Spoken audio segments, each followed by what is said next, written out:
Wamos Cross, Awit Gamer, Rosmar Tan, usapang pagtulong tayo. Di ba matulungin kayo?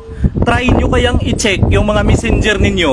Sigurado ako, maraming nagchat-chat sa inyo para humingi ng tulong. Alam ko, hindi nyo pinapansin yan.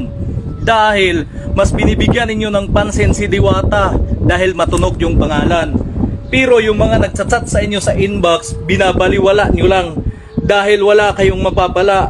Dahil yung mga nanghihingi sa inyo, walang pangalan. Hindi kayang iangat yung mga pangalan ninyo sa social media. 'Di ba? Kung usapang pagtulong tayo, i-try ninyong i-check yung mga messenger ninyo. Sa akin nga na mababang vlogger, kakarampot lang ang kita, maraming nagchat-chat nanghihingi ng tulong. Sa inyo pa kaya na matulungin kamo sa kapwa ninyo na mga malalaking vlogger lang. Mas nakakabilib Wamos, Awit, Rosmar at iba pang mga malalaking vlogger dyan